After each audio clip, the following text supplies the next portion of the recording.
Chronic conditions and COVID-19 going beyond hand washing. Just a few housekeeping items. All attendees are placed on mute. We will have a question and answer session at the end of the presentation. Please enter your questions into the chat box. If you have any challenges during the presentation, please also send those via chat and we will answer them as soon as possible. My name is Jessica Lee and I am the CEO of Tria Health.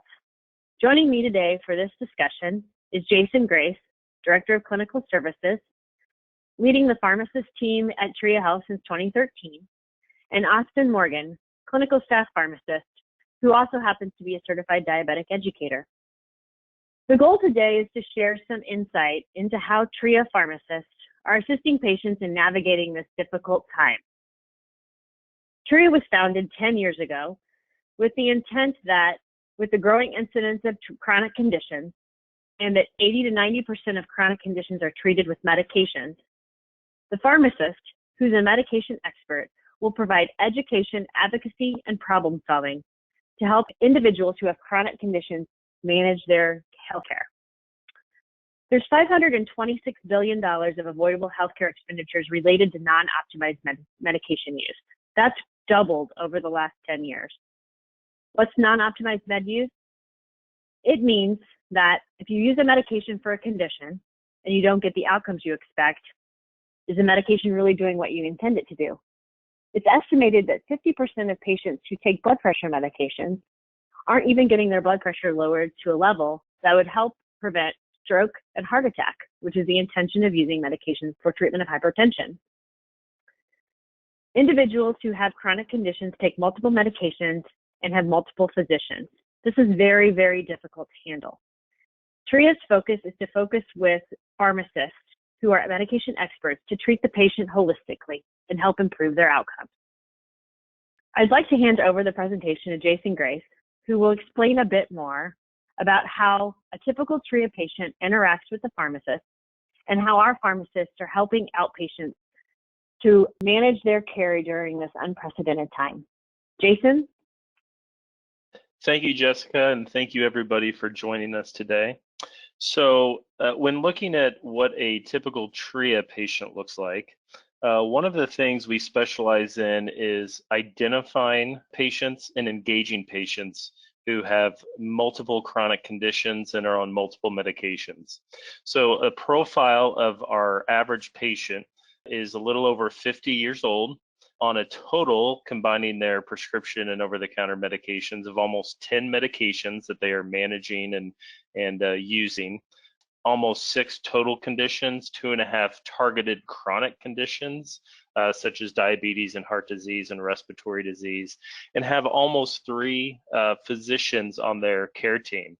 So these are complicated patients that are dealing with a lot of underlying disease states, and we help navigate that, understand and identify problems they are having, and communicate to these multiple physicians when a medication-related problem needs to be directed to their primary care, their subspecialist, or whoever happens to be managing that condition. So we're dealing with sick patients that have a lot going on. And this ties into our current pandemic. So looking at chronic conditions and COVID-19, you know, what we know right now in regards to COVID-19 and chronic conditions, and just COVID-19 in general, is that we're dealing with a novel or new, highly contagious virus that can cause a multitude of symptoms. And in bad cases, attacks the respiratory system, in which patients develop severe respiratory distress and have to be put on mechanical ventilation and ICU. That's the worst case scenario. You know, it is as I stated, this is a novel or new virus. So the fact of the matter is there's just a lot we do not know. And we're learning much more every single day. With any new disease, one of the main aspects data that we get early on is trying to figure out which populations are at risk for a poor outcome. And one thing we do know right now is that patients with underlying chronic conditions are more higher risk for a bad outcome. And so if you look at patients who are hospitalized, if you look at patients that end up in the ICU, patients that require mechanical ventilation, and even mortality or death, that is much higher in patients with a lot of the targeted conditions that Tria identifies and engages patients with. So diabetes and heart disease and high blood pressure and respiratory disease, even your specialty conditions, and especially those patients who are on biologic type agents for their specialty conditions such as rheumatoid arthritis or Crohn's or ulcerative colitis. Those particular treatments do suppress the immune system and can make them more at risk for severe outcomes. So, thinking about our typical patient, a lot of, outside of just managing their chronic conditions, a lot of the support and education and counseling that we're providing right now is making sure these patients are aware that they are in fact in a high risk category. A lot of press was given early on about the older population and patients over 65 or those residing in nursing homes. And there was a general sense that, okay, I'm less than 65, so I'm not in that high risk pool. That doesn't appear to be the case. And even patients under 65 with these comorbidities are in fact at risk for those worse outcomes if they contract COVID-19. And so a lot of counseling and education is being given right now from my pharmacist team to these patients in terms of social distancing, hand hygiene, doing everything they can to limit contact really with the outside world, which is what we're all dealing with right now. And so that is a common refrain and a common conversation that we're having with patients. Outside of protecting the patient as best we can and doing everything we can to keep them safe, another aspect and another major concern for my team right now is ongoing management of their underlying conditions. So if you look at chronic condition management in this setting, we know that based upon numerous studies that have been published over the past few years, that patients with chronic conditions after things like natural disasters or other pandemics are more likely to have complications from those conditions 6 to 12 months after the event. And so patients with diabetes, patients with cardiovascular disease are more likely to have bad outcomes from those conditions, not the actual pandemic, but from their underlying condition due to, unfortunately, the multitude of barriers that these patients face due to, as we're dealing with right now, the current pandemic. And so what does that look like? So we're talking about difficulty in access to their healthcare providers, financial difficulties due to job loss or furlough, inability to obtain their medication. And, I mentioned access to healthcare providers, and what we have really found in discussions with our patients is it's not only sometimes limitations in access, but also patients kind of limiting their own utilization of their healthcare providers, not wanting to be a bother. We get a lot of that. They're having problems, they're having difficulties. We ask them if they've contacted their physician, and they say, well, they're not open right now, or they have limited appointments, or I just don't want to, I don't think it's urgent and I don't need to mess with it right now. And so we are really doing a lot of physician outreach right now. When we're able to prioritize the urgency of the problem the patient is experiencing. So we've had diabetics with blood sugars at 300 or 400. We've had patients with asthma who are having daily and frequent breathing symptoms, not related to COVID, but their underlying asthma, who essentially say they don't want to be a bother, and we're doing everything we can to make sure that they recognize, no, this needs to be addressed today. We can't let this linger and go on for weeks and months. And unfortunately, that is a real risk right now. is that patients allow their conditions to get uncontrolled, their blood sugars, their blood pressure, their breathing symptoms, whatever that may be. And then 6 months down the line, you're dealing with heart attacks and strokes and severe complications from diabetes and asthma exacerbations. And so that's really crucial right now, is that we don't allow that to happen. And we do everything we can to prevent those bad outcomes in patients. And so if you look at what the kind of healthcare world looks like right now, and what is being done to prevent those bad outcomes from occurring, is you have the retail pharmacy side, in which they are obviously doing everything they can to maintain the supply chain for patients, to get them their medications, even coming up with creative solutions and making sure, drive-through and delivery in any way you can get the medication to the patient possible. If you look from the physician side, there's a lot of clinics right now that are scrambling to figure out how to effectively deliver telehealth or telemedicine. And so this is outside the normal care model that they follow. And so they're trying to figure out a best way to efficiently and effectively deliver healthcare kind of in the telehealth world.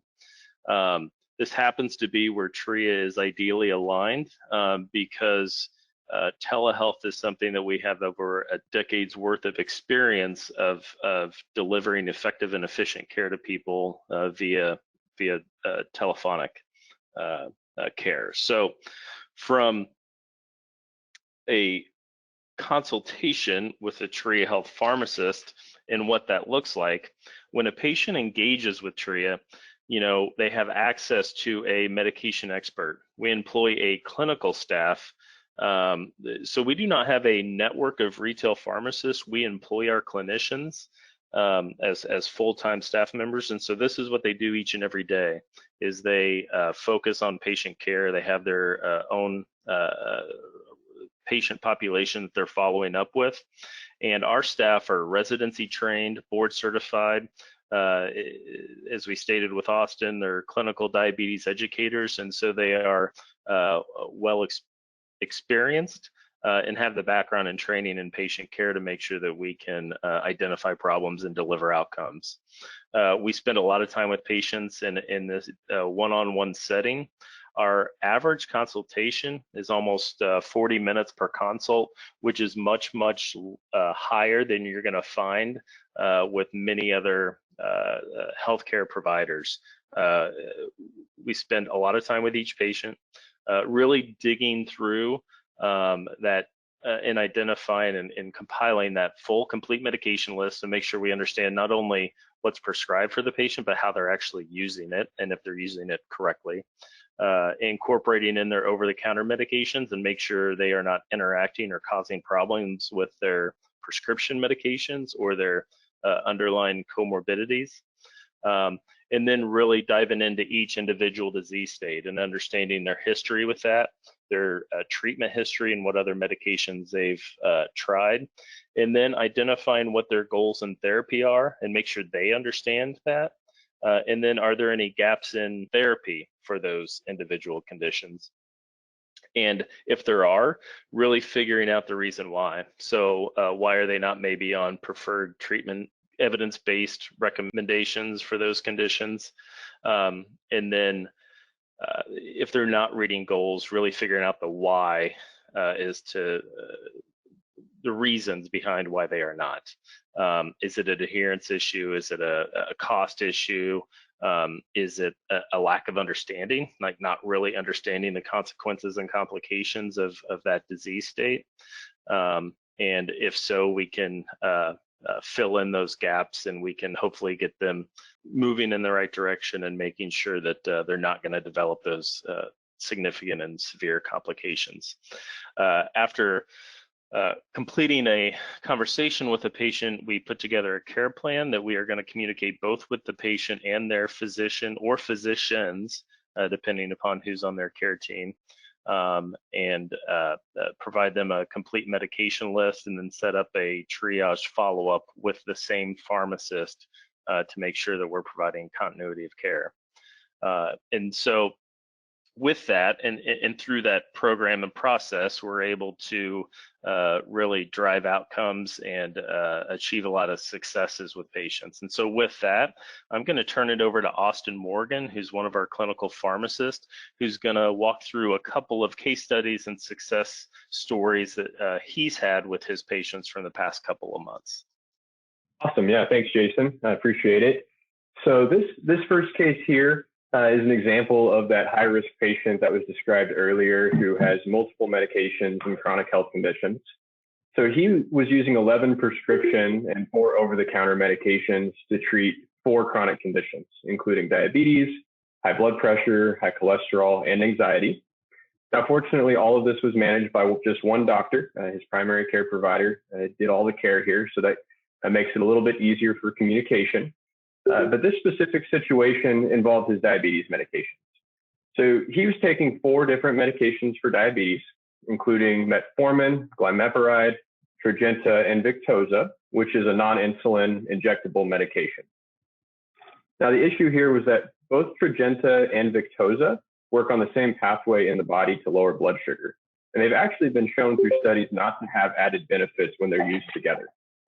So during our conversation, we talked about this duplication, and I provided that recommendation to him to stop the Tria and keep the Victoza, because Victoza is normally a little more effective at lowering blood sugar than Tria, and it has some extra benefits to protect against heart attack and with weight loss.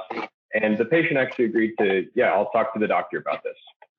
So after discussing with the doctor agreed to stop Tria and keep the Victoza by itself. So this situation not only took a medication out of the patient's med box and off his med list that he had to deal with and manage, but it also did save the plan over $4,000 a year by getting rid of that extra duplicate medication, all without worsening this patient's diabetes management. And then a few other examples here of some conversations that we've had recently with patients regarding COVID-19. Kind of shows the variety of things that people are dealing with right now. So this first patient called into our help desk, which is always available to field really any and all questions patients have about medications or health conditions. And she unfortunately had a few questions about her recent diagnosis of COVID-19. So while we were talking, we were able to educate her about maintaining at least a 14-day quarantine, or as she was directed by her healthcare providers, if different, how to safely interact with other people in her home so that they weren't going to get infected or to lower that risk, as well as some instructions to keep a temperature log to help monitor both her symptoms and her progress as she recovered. Towards the end of the call, we also were able to help clarify what situations might require more urgent medical attention, such as urgent shortness of breath. And then also we're able to instruct her how to best interact with emergency services or ER staff if this did come up, by calling ahead, which is kind of a global recommendation if you're ill with COVID-19, is to alert people ahead of time so that they can properly prepare to bring you on board. The second patient here was a patient with underlying asthma, and it wasn't managed well from the outset because she couldn't afford her inhaler. And she was also afraid of leaving home, exposing herself to the virus, and then getting ill and having an asthma flare-up. So by working with Tria alone, she received savings on her inhaler, which made it affordable. And we were also able to coordinate with the doctor and the pharmacy to have the inhaler sent directly to her. So she didn't actually even have to go into the pharmacy and risk exposure. So the combination here not only prevented her from having to go out more often, risk exposure, but it did improve her asthma treatment at baseline, which lowers the risk of complications, including a flare in asthma from any respiratory illness, including COVID-19, and then the subsequent spiral of hospitalization that can happen from there. And then this last example wasn't a patient with infection or with respiratory illness, but someone who was at very high risk of complications if they were to contract COVID-19. And this would have included hospitalization, ICU admission, or mechanical ventilation because they had underlying heart failure, which is a major risk factor that Jason described earlier. So one of this patient's essential heart failure medications was not affordable for him. So he was actually going into the cardiologist's office every 2 to 3 weeks to pick up samples. So during our conversation, we were able to get him signed up for a manufacturer savings program. And then that program allowed him to dramatically lower his copay so he could afford it on his own. We were also able to coordinate sending the prescription to a pharmacy that had a drive-through. So he didn't actually have to go into the pharmacy. He could maintain good social distancing. And then as a whole, by not having to go into the office every 2 to 3 weeks, and by just being able to get in his car, pull up, pick up the prescription at a reasonable copay, he was able to really reduce his exposure to the virus, all while keeping his heart failure stable and on his medications as prescribed by his care team.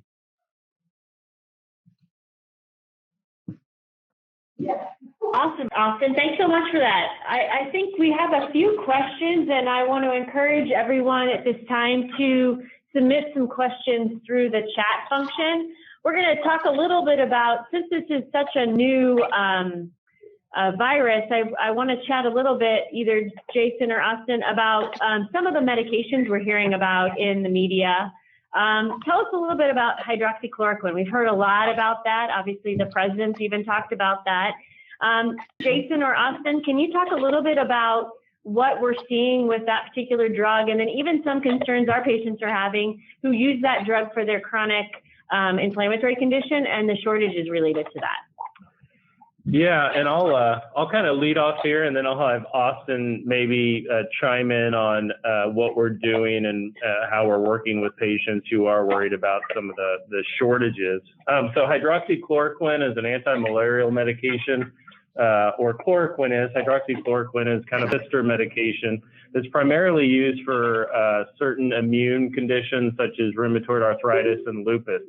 There was some initial excitement over this being a potential effective treatment for COVID-19. That was really driven out of a single retrospective study out of France with about 80 patients that suggested better outcomes than those that got it. Now, the challenge here, and certainly, you know, this is going to be a challenge that we deal with for the next few months, is proving effective treatments for especially new diseases is just a time-consuming process. In order to actually know that a treatment is safe and effective and improves outcomes requires prospective, randomized studies with equal population showing a definitive benefit of one agent over another. With hydroxychloroquine, we don't have that. And unfortunately, subsequent studies that have been published, including one out of Brazil and one just within the last 48 hours, some initial results came out from a VA study with hydroxychloroquine that actually showed worsened outcomes in patients that got both hydroxychloroquine and when combined with azithromycin, which was another popular combination that we were trying. Unfortunately, this is probably the cycle we're going to see with a lot of these investigational treatment options. And hopefully one of them bears out in data that it definitively works and is effective and lowers mortality. But unfortunately, right now, we don't have any proven treatments and everything is completely investigational. Now, in terms of the impact it's having, significant impact it's having for patients trying to manage rheumatoid arthritis and lupus, I might have Austin speak to, because I believe he's dealt with a few patients and can kind of talk about what we're trying to counsel and advise patients as it comes to the potential shortage of this treatment. Yeah, for sure. So I have had a couple patients already in the last month or so who I've talked with who either have lupus or rheumatoid arthritis and are well managed on hydroxychloroquine ahead of time, but they've been keeping up with the news. They've seen the headlines, both that it's being touted as a treatment, as well as some concerns that it could go on shortage, which it has now. The FDA does have it on its shortage and backorder list. So some of the conversation that we've had is really around communication with their care team, with their rheumatologist or their appropriate provider, to make sure that there are contingency plans in place for alternative medications to try, dose adjustments to maybe reduce the dose to minimize the amount of medication they have to use while still maintaining decent control of the condition if possible, as well as communication to their pharmacy getting in touch with them well ahead of when refills are due to see, were you guys able to get extra hydroxychloroquine on hand before it became on back order? Or is this something that at my next refill, I'm not going to be able to get anymore, so I can get the ball rolling in the right direction?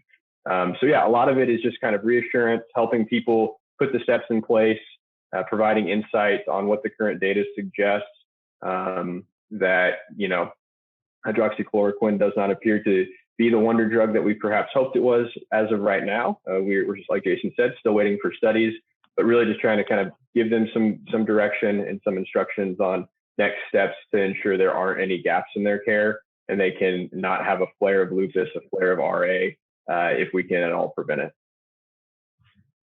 So that kind of leads me to the next question. Obviously, you're alluding to the fact that these individuals who have these chronic inflammatory conditions take these anti-inflammatory or immune modulating type drugs, things that affect your immune system. What are the recommendations right now regarding people who are on immunosuppressive type medications? Are they at risk? What are they recommending in terms of keeping those medications for those other types of chronic conditions that they're taking those meds for? So there has been some guidance put out by some professional organizations, rheumatology when it comes to RA treatments, ulcerative colitis, Crohn's, a lot of these inflammatory conditions that require treatment with biologic type agents that are effective for the underlying condition, but do induce some degree of immunosuppression and put you at risk for infection. And obviously during a pandemic, that is of high concern. The current guidance suggests that those medications should not be stopped. It should be individualized and it should be evaluated for each and every patient. But usually the underlying condition itself, if it is uncontrolled, is of greater concern than contracting COVID-19 at this time. So the current recommendation is to not stop treatment. There are instances, especially in somebody who has very, very good control of, say, their rheumatoid arthritis, that you can extend out the interval between doses, that you can maybe look at dose reductions.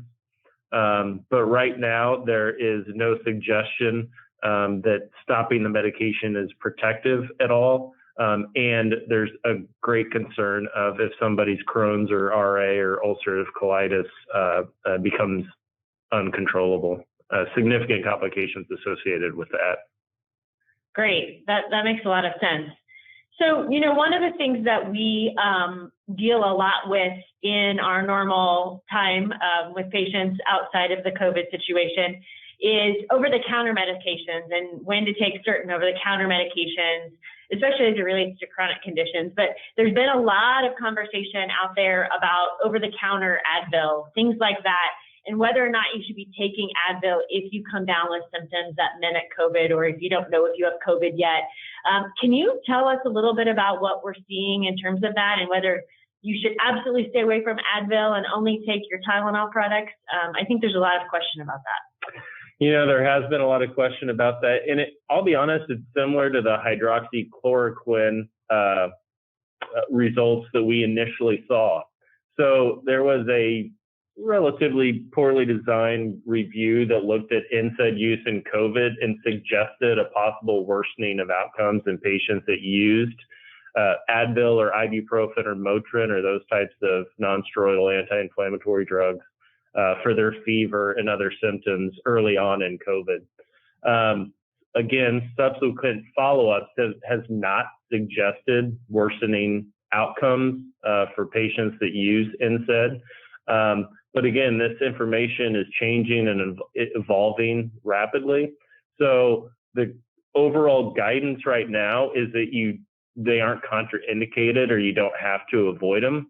From a personal standpoint, I still suggest patients, if they develop fever, body aches, etc., and they want to use an over-the-counter item, I recommend to start with Tylenol, assuming they don't have any contraindication to Tylenol use due to liver disease or other reasons, but that they don't have to fully avoid Advil, Motrin use if Tylenol is proven to be ineffective.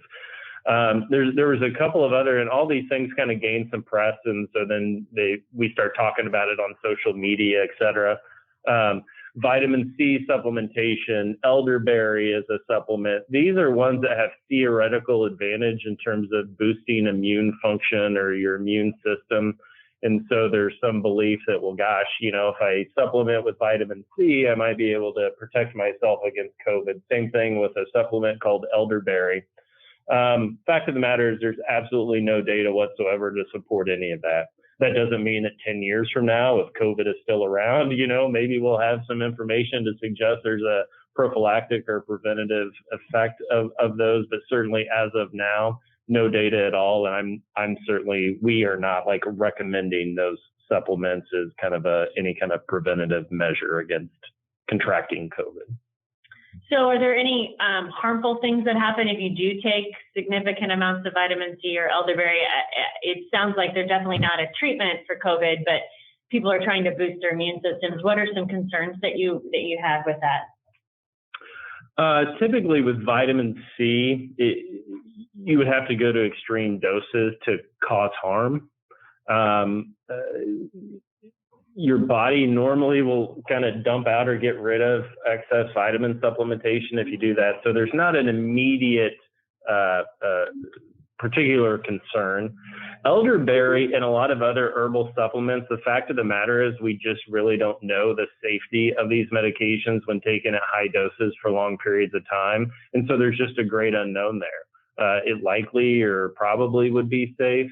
But we don't know. We don't know if is it going to interfere with your blood sugar or your blood pressure, or increase your risk for heart problems. I mean, these are all things that, as we know, it's kind of a problem in the supplement world is they're not really regulated, they're not really tested, and we don't really know what they can cause. So you certainly, we would advise against any sort of excess use or dosing of those types of agents.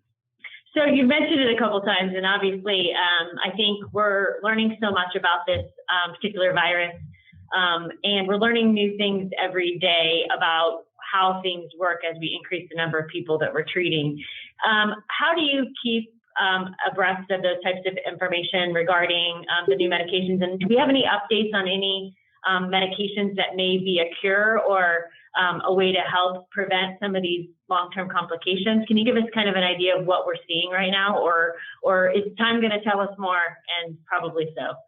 Well, yeah, I mean, that's a big part of it, right? Time's going to tell a lot. Now, we as a team, a clinical team here at Tria, we are subscribed to a number of different drug information and health news sites that we are disseminating that information amongst ourselves, all the pharmacists, to make sure that we're staying as up to date as we can as these things evolve and change. There's no suggestion right now that we are on the precipice of having an effective treatment option. That's unfortunate.